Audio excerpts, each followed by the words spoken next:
Well, welcome to Martini Time. This is from broadcasting from the Jedi Cave here in Blackstone. So I'm carrying out the metaphor now that I'm the last Jedi Knight holed up in Blackstone, where nobody will find me, nobody will bother me here. So now I'm still a Martini priest, but I'm also the last Jedi. So anyway. Happy New Year. This is the last day I'll be speaking to you from 2017, and tomorrow it'll be a new year. And we've been talking about time here. I was just 81, so as you get older, you have a little time. It's different. A year when you were a child is different from a year when you're 81. So time is relative. And also time, I just found, we've been cleaning up a lot around here, and I just found this. This is a little merry-go-round. And you find that time, we think of time as going linear like that. Back to Big Bang, all the way to the end of the universe, this linear thing of time, we think of that. But actually time is more like this. So instead of being linear, it's kind of like going around, and each one of you is the center, you see. So you are at the center of the world, and the world goes around you in time, you see. And so I'm getting that kind of a sense today, where and I named this talk "The Lost Recordings of Aunt Annie." I've been going through the drawers and cupboards of my office, finding CDs and stuff that goes back to 2000. I've got a whole box of software that's all obsolete. All this great stuff I bought, Photoshop and all the Mac OS operating systems and all of the CDs and the things, it's all gone. Can't use it, nothing. Go out to the trash, you see. So the last of the day, for me, the last day of the new year is to throw out stuff, to make room for new stuff. And so I've been discovering the lost recordings of Aunt Annie. 3 CDs. And I put them on I got the sound working, and I was just started listening to them. And these were interviews with my great aunt, Annie, who was a Victorian kind of lady. She grew up in Franklin, Virginia, the son of, and that part of Tidewater. And she died at 99 in the 90s. And my mother, in Jacksonville, my mother took care of her in her last years. My mother lived to be 102. But anyway, Aunt Annie was kind of like the family's Auntie Mame. She was before her time. In the 20s, or maybe the 30s, or somewhere in there, her husband was worked for the paper mill in Franklin, but he lost his job.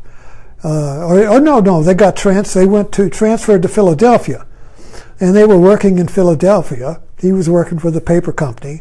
And she saw that those days, ladies wore corsets, but they weren't being fitted. In other words, the doctor would prescribe a corset or you would buy a corset, but no one was fitting them. So she got some ladies together and started fitting corsets to people. And then she got the doctors to send their patients to her. And she created a business, had a whole floor of people, women sewing. I mean, it was a very profitable business. I forgot the name of it. Her husband quit his job and started working for her.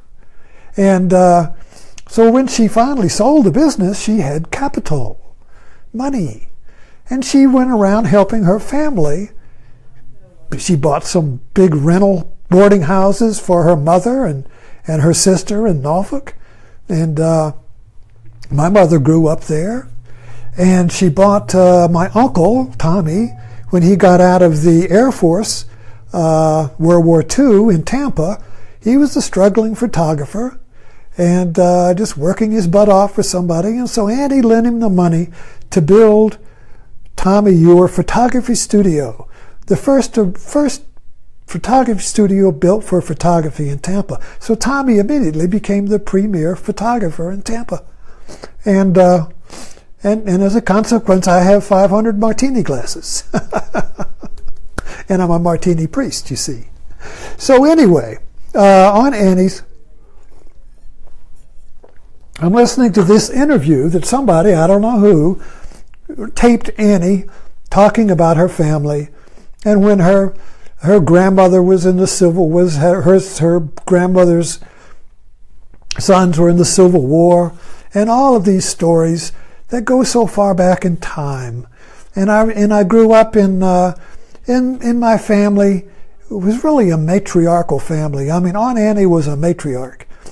She never remarried.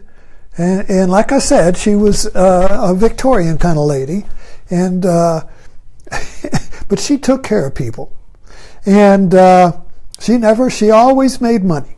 She'd buy a house and keep it a while and sell it and make some money, and then she used that money very shrewdly to invest in her family.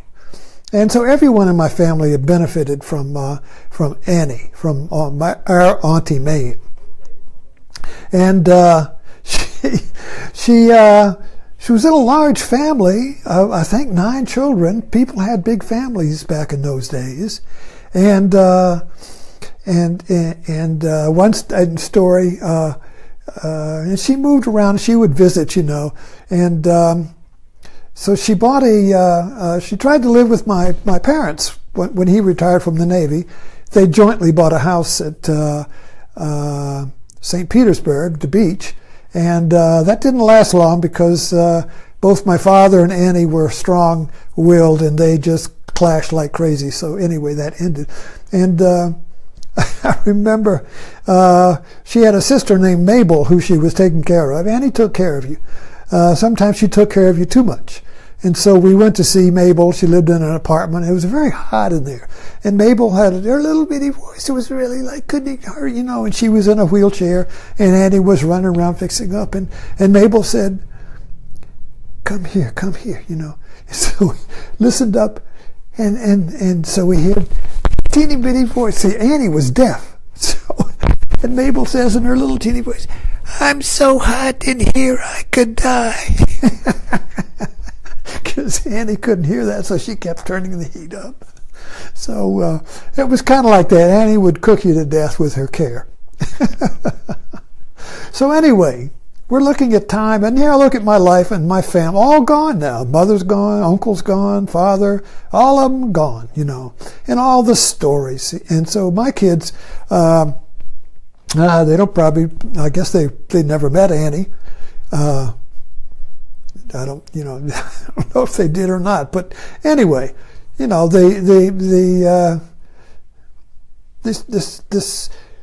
long film of time, as you get older, it all goes poof, and all the stories go, and you think back hundreds of years, and all the stories and the families that were kept alive are all gone now.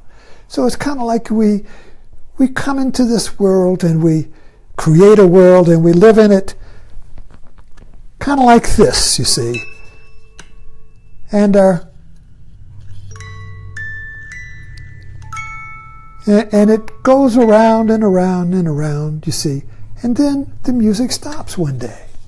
And you take the merry-go-round of time with you. You come into the world, you live in the merry-go-round of time going around you, but always you're at the center, and that's what we've lost, you see, in our. We kind of like live in this strip of time, and there's fear in there because, well, you're living on a timeline that has an end, and so the less future we have, the more fear we have because we have less time, you see. But if you discover your center, the center of the merry-go-round, it's okay wherever you are because you are at the center of time. You are time. Yet at the same time, you live in time, you see. So we live in time, but we've lost our center, which is the timeless or time itself. See, we think we're conditioned to believe that we are things changing in time. Well, that's true. I mean, we change, we get older, we look different, things happen, we learn, we forget, we're healthy, we're unhealthy, whatever, changing is going on, it's going on there, but there is a dimension within. That vertical dimension, that's the center of the merry-go-round that does not change because it is time. If you are time, you're not changing. You are time, you see? We can't even think that way. What do you mean, I am time?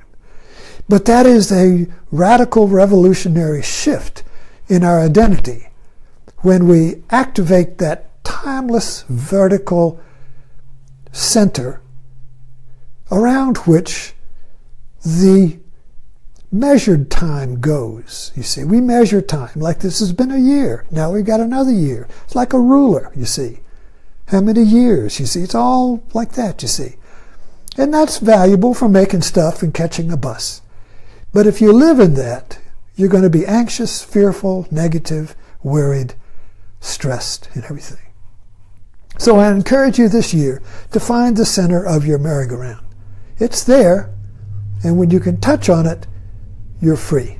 So thanks for dropping in, and I'll see you tomorrow in the new year.